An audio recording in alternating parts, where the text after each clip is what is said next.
할렐루야. 사랑하는 우리 임마누엘 가족 여러분, 토요일 아침입니다. 오늘 하루도 주님과 동행하시면서 주님께서 주시는 평강 여러분 삶 속에서 가득 배어 나오실 수 있기를 주님의 이름으로 축원합니다. 오늘 본문은 창세기 43장 16절부터 34절까지의 말씀입니다. 본문이 조금 길어서 제가 29절부터 34절까지를 봉독하겠습니다. 요셉이 눈을 들어 자기 어머니의 아들 자기 동생 베냐민을 보고 이르되 너희가 내게 말하던 너희 작은 동생이 이 아이냐.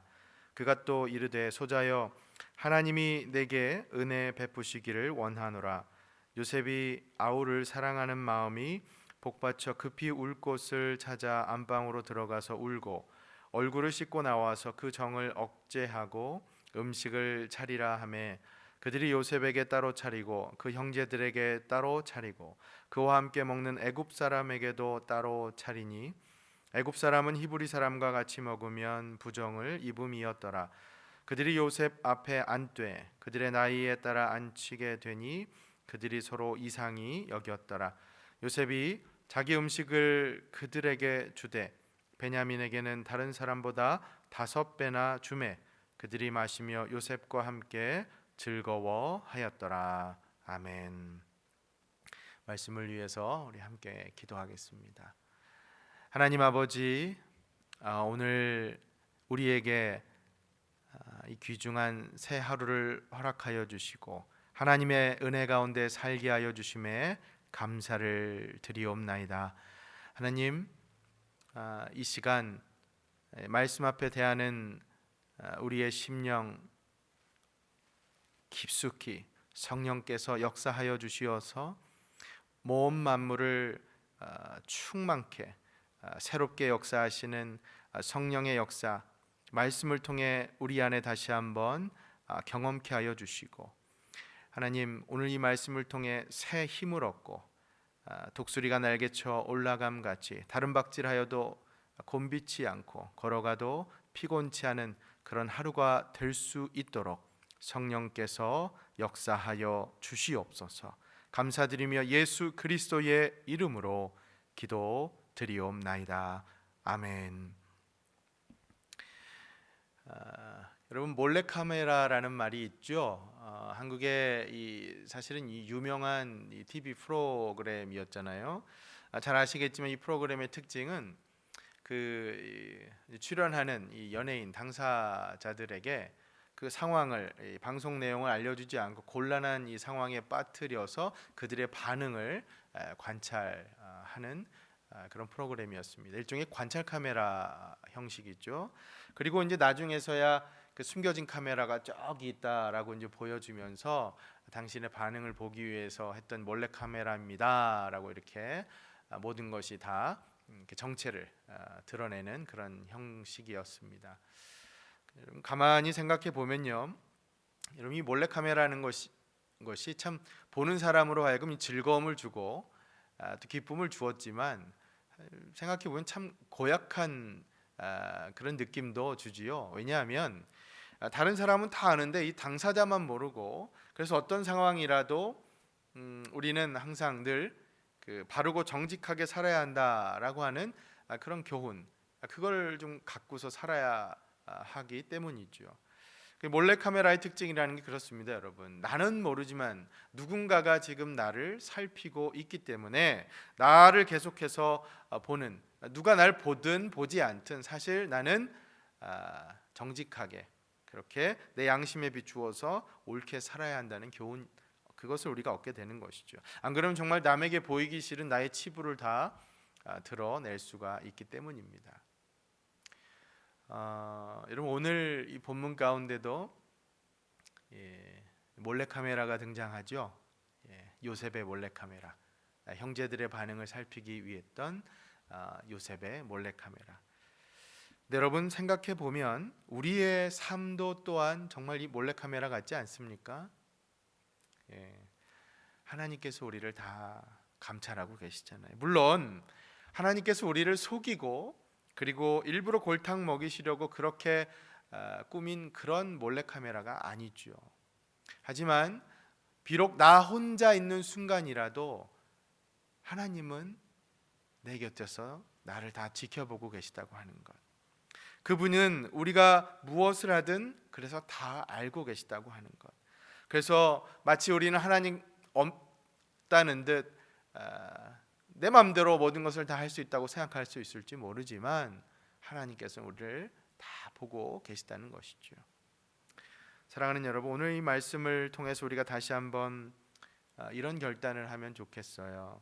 우리의 모든 것을 다 감찰하시고 아시는 이 거룩하신 하나님 앞에서요, 코람데오, 그 거룩하신 하나님 앞에서 오늘도 우리 삶의 모든 순간을 오히려 그 일거수일투족을 하나님께 다 올려드릴 수 있을 만큼 하나님 말씀대로 우리가 거룩하고 진실되게 살아갈 수 있기를, 그런 결단이 우리 안에 있기를 주님의 이름으로 축원합니다. 아멘. 자, 본문으로 한번 들어가 보지요. 오늘 본문에 말씀드린 것처럼 이제 몰래카메라의 스토리가 나옵니다. 요셉이 형제들의 반응을 살피기 위해서 자신의 정체를 숨기죠.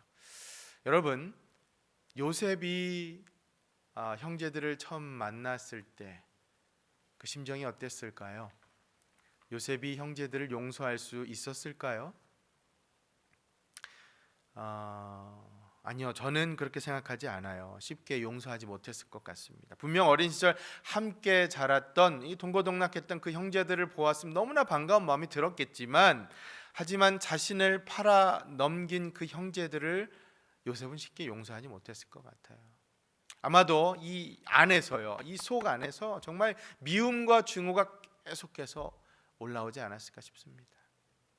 하지만 여기 하나님의 놀라우신 은혜의 역사가 이제 일어나죠. 요셉의 마음에 그래도 형제들이 변하지 않았을까, 이제 서로를 위해서 살아가는 우애를 보이지 않을까, 그것을 확인하고 싶은 마음이 생겼어요. 그 행동을 관찰하고 싶었던 것이죠. 그래서 오늘 본문을 포함해서 우리가 묵상해 왔던 이미 창세기 42장, 43장, 44장에는 요셉이 형제들을 시험하는 그런 스토리가 다 담겨져 있죠. 이 시험, 이것이 일종의 몰래카메라라는 겁니다. 우선 이 지난 말씀에서 묵상한 것처럼 그게 어떤 거였냐면, 요셉이 형제 중 하나인 시므온을 볼모로 잡고서 막내 베냐민을 데려오라라고 그렇게 형제들을 다시 돌려보내죠. 그랬더니 어떻게 합니까? 형제들의 반응을 보기 위해 요셉이 이렇게 명령을 하자 그 형제들이 아버지 야곱을 설득해서 베냐민을 애굽까지 데리고 오죠. 그래서 내일 본문에 기록된 것처럼 또 베냐민의 짐에 은잔을 숨겨놓고 형제들의 반응을 또 한번 살피게 됩니다. 이게 또 하나의 몰래카메라죠. 그래서 베냐민 혼자만 남겨놓고 자기들만 살 궁리를 하는가, 그것을 또 한번 살펴보게 됩니다. 자, 그럼 이런 곤란한 상황에 빠진 형제들, 이 몰래카메라에 찍히고 있는 형제들이 그 상황을 잘 헤쳐나갈 수 있었을까요? 여러분, 우리가 이 스토리를 잘 알죠? 이 곤란한 상황에 빠져서 정말 힘들어했을 형제들의 심정과 달리요, 이 모든 스토리를 다 알고 있는 지금 우리의 마음은 어떻습니까, 여러분? 우리는 참 편안하게 이 스토리를 즐길 수가 있죠. 여유롭습니다. 왜냐하면 우리가 이 얘기 다 알잖아요. 이게 몰래카메라라는 거 여러분 다 알잖아요. 그렇죠? 여러분, 다시 말씀드리지만 이게 몰래카메라의 특징입니다. 당사자만 모르고 나머지는 다 알죠. 그러니 우리는 형제들처럼 그렇게 마음이 답답하거나 고통스럽지 않고 오히려 요셉의 계획을 다 아는 상황에서 여유롭게 이 말씀을 대할 수가 있다라고 하는 것이죠. 사랑하는 여러분, 이게 바로 하나님의 계획을 아는, 하나님의 뜻을 믿는 자들이 살아가는 방식입니다. 이해가 되세요, 여러분? 여러분, 우리는 알잖아요. 우리의 모든 일을 다 아시고 이끌어 가시는 그 하나님의 섭리를 여러분 우리가 알고 있잖아요. 그렇죠? 그러니 앞날을 모른다고 왜 내가 이런 공고한 상황에 처해 있느냐고 가슴 답답해하며 그렇게 마음 졸일 필요가 없다라는 말씀입니다, 여러분. 형제들처럼 그렇게 두려워 불안에 떨며 살 필요가 없다라는 것이죠. 왜냐하면 하나님께서 모든 것을 감찰하시고 인도하시는 그 손길에 오히려 우리의 몸을 의탁하면 되기 때문입니다. 그럴 때 우리 마음 가운데 주시는 하나님의 평강과 위로, 그것을 진정으로 누리며 우리가 살아갈 줄 믿습니다. 아멘. 자, 그럼 형제들은 어떻게 반응했는지, 이 형제들과 요셉의 만남을 좀 더 디테일하게 한번 말씀을 통해 보겠습니다.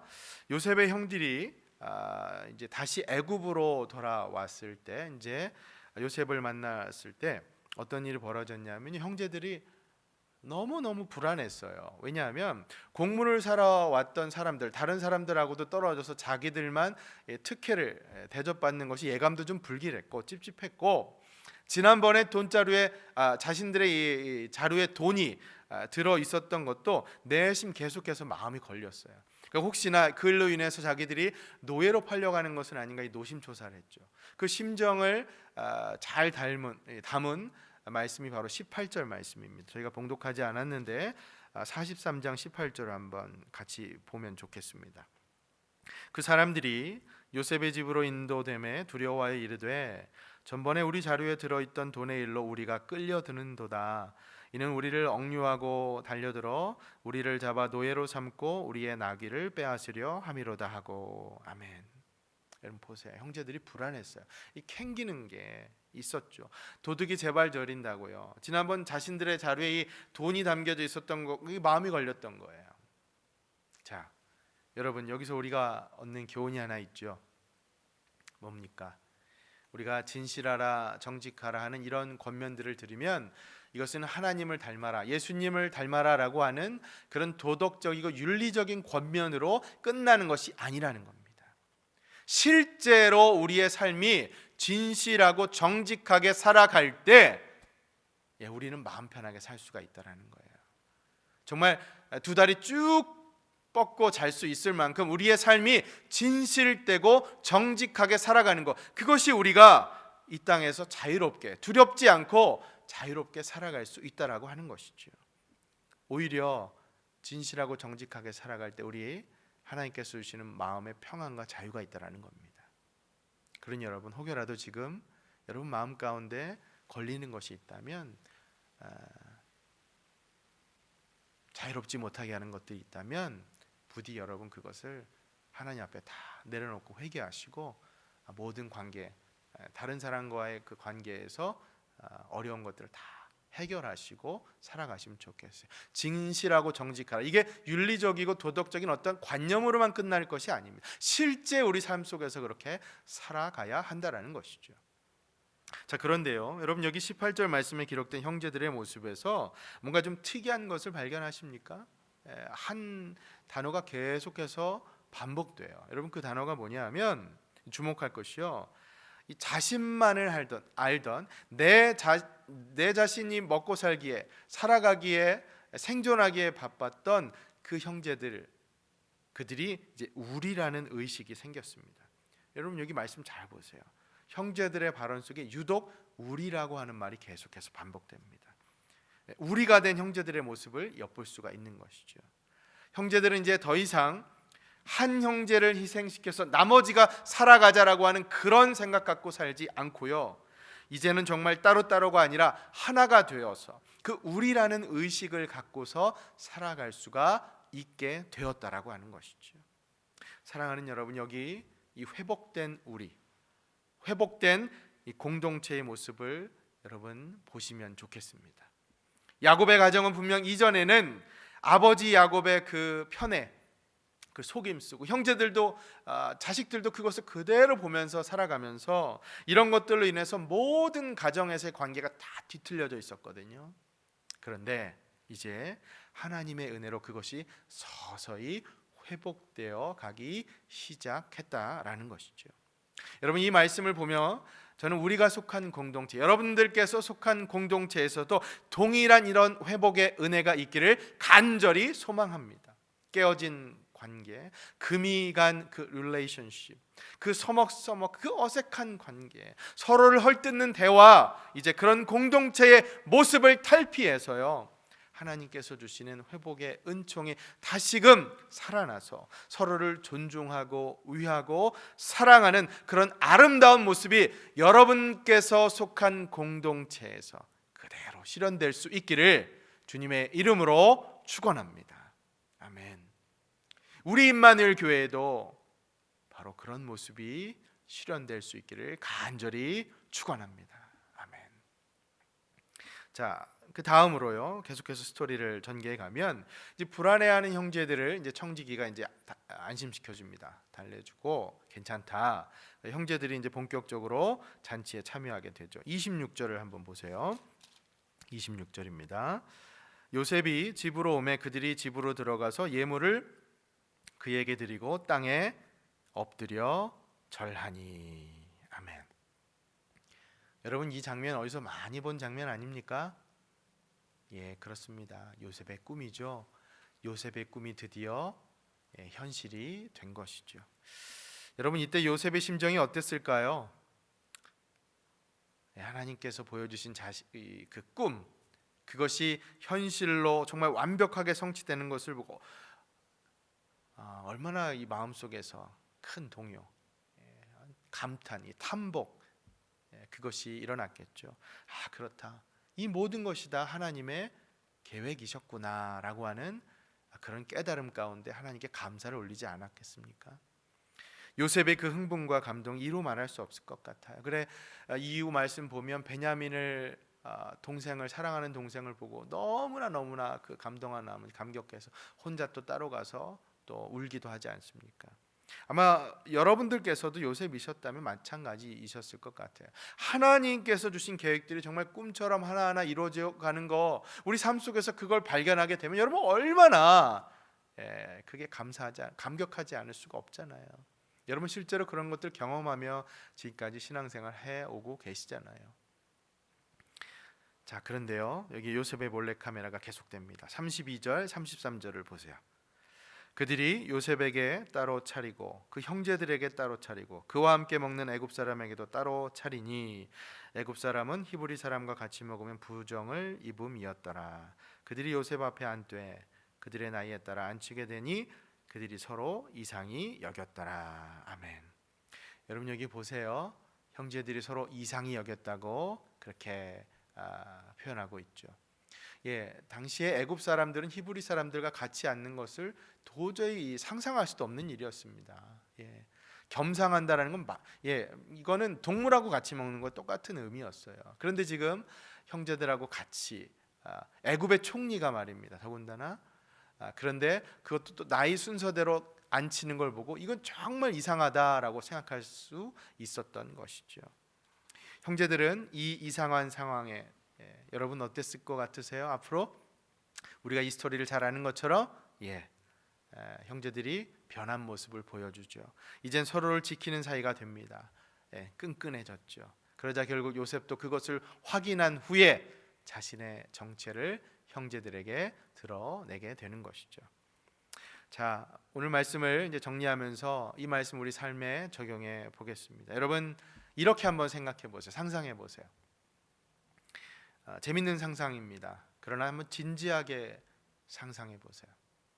만약에요, 여러분의 삶을 앞으로 일주일간의 여러분의 삶을 비디오 카메라로 찍어서 그것을 다른 사람들이 모인 자리에서 나의 일주일 몰래카메라 이런 제목으로 보여준다라고 한번 생각해 보세요. 여러분 어떠시겠어요? 떳떳하게 그렇게 하실 자신 있으세요? 난 부끄러워서 목사님 난 그렇게 못하겠습니다. 이렇게 소리치지 않을 사람 혹시 있을까요? 저 같아도 여러분 그렇게 못하겠어요. 그렇잖아요, 여러분. 집에서 편한 옷차림으로 왔다 갔다 했던 그 모습, 누군가를 만났을 때 항상 좋은 말만 하는 것이 아니라 기분 상하게 다투었던 모습, 혼자서 뭐 TV를 본다거나 아니면 뭐 유튜브를 본다거나 하면서 그렇게 혼자 웃고 즐기던 모습, 그러니까 남이 보면 얼마나 부끄럽고 창피할 수 있겠어요. 그렇죠? 자, 여러분 이것을 꼭 기억하셨으면 좋겠어요. 우리를 향한 하나님의 카메라는 늘 언제나 항상 온 켜져 있는 상태라는 겁니다. 지금 이 순간에도요, 말씀을 나누고 있는 지금 이 순간에도 하나님의 카메라는, 우리를 향한 하나님의 카메라는 켜져 있다고 하는 사실, 여러분 이것을 기억하시길 바랍니다. 여러분, 요셉의 몰래카메라 이 스토리를 묵상하면서, 그러니 우리의 삶을 구석구석 감찰하시고 돌보시고 인도하시는 하나님 품 안에서 우리가 취할 수 있는 최선의 반응이 무엇일까요? 혹시나 여러분, 하나님께서 나를 다 그렇게 보고 계시다고 하는 것이 너무나 부담스럽고 불편하게 여겨지십니까? 제발 그렇게 생각하지 마시고요, 정반대로 생각하시면 좋겠어요. 하나님께서는 여러분을 지금 하나하나 감찰하시면서 네가 뭘 잘못하고 있나 내가 보자, 그렇게 여러분을 보고 계시지 않습니다. 정반대예요. 하나님께서는 여러분을 따스한 그윽한 눈길로 바라보시면서, 그래, 내가 지금 필요한 게 무엇이니, 내가 널 어떻게 도와줄까, 항상 여러분 곁에서 그런 마음으로 지금 바라보고 계시다는 것이죠. 그러니 여러분, 나를 바라보고 계신 하나님 그 시선을 생각할 때 그것이 부담스럽고 불편하게 여기지 마시고요, 정반대로 오히려 그분께 여러분의 모든 것을 맡겨보시고 의탁해 보십시오. 그럴 때 하나님께서 주시는 평강과 위로뿐만 아니라 하나님께서 주시는 그 도우심, 힘으로써 오늘 하루도, 아니 여러분의 평생 놀라운 일들을 경험하며 살아가실 줄 믿습니다. 제가 참 좋아하는 시편인데요, 시편 139편 마지막으로 이 시편을 여러분과 좀 잠깐 나눌게요. 우리를 너무나 잘 아시는 하나님, 그래서 우리가 무엇을 어떻게 해야 할지 이 시편 안에 담겨 있습니다. 1절부터 4절 이렇게 말씀합니다. 여호와여, 주께서 나를 살펴보셨으므로 나를 아시나이다. 주께서 내가 앉고 일어섬을 아시고 멀리서도 나의 생각을 밝히 아시오며 나의 모든 길과 내가 눕는 것을 살펴보셨으므로 나의 모든 행위를 익히 아시오니 여호와여, 내 혀의 말을 알지 못하시는 것이 하나도 없으시니이다. 아멘. 나의 모든 것을 아시는 하나님, 그분 앞에 우리가 어떻게 반응을 해야 할까요? 7절부터 10절입니다. 내가 주의 영을 떠나 어디로 가며 주의 앞에서 어디로 피하리이까? 내가 하늘에 올라갈지라도 거기 계시며 스올에 내 자리를 펼지라도 거기 계시니이다. 내가 새벽 날개를 치며 바다 끝에 가서 거주할지라도, 여러분 이게 중요합니다, 거기서도 주의 손이 나를 인도하시며 주의 오른손이 나를 붙드시리이다. 아멘. 사랑하는 여러분, 부디 우리를 이처럼 불꽃 같은 눈동자로 다 바라보시고 감찰하시고, 그래서 우리를 눈동자처럼 돌보아 주시는 그 하나님의 손길, 은혜의 손길, 오늘도 그 손길을 꼭 붙잡고 하나님의 인도하심 그 안에 살아가는 여러분과 저 우리 임마누엘 교회가 될 수 있기를 주님의 이름으로 축원합니다. 아멘. 우리 함께 기도하겠습니다. 오늘은 특별히 이 말씀이 주신 메시지, 은혜를 붙잡고 기도하실 때에 하나님께서 우리를 지금 바라보시면서 우리에게 무엇이 필요하냐, 그래 내가 너희 도움이 되겠다, 내가 너와 함께 하겠다고 하시는, 항상 우리를 그렇게 보고 계신 하나님 앞에, 하나님 제가 하나님 의지합니다, 그렇게 저를 늘 동행하여 주시고 인도하여 주시옵소서라고 고백하고 다짐하는 그 하나님 앞에 간구 올려드리면 좋겠습니다. 그리고 특별히 내일 주일입니다. 주일 예배를 위해서 우리 작년 예배뿐만 아니라 우리 주일학교 어린 자녀들, 그리고 영어 EC 예배까지 온라인 예배, 하나님의 임재 가득한 예배가 되어서 댁에서 드리는 그 예배에서도 하나님께만 집중하면서 하나님께서 예배를 통해 주시는 그 은혜가 충만한 그런 예배가 될 수 있게 해달라고 이 시간에 기도 제목 하나님 앞에 올려드리면서 간절히 기도하며 나아가겠습니다.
감사합니다.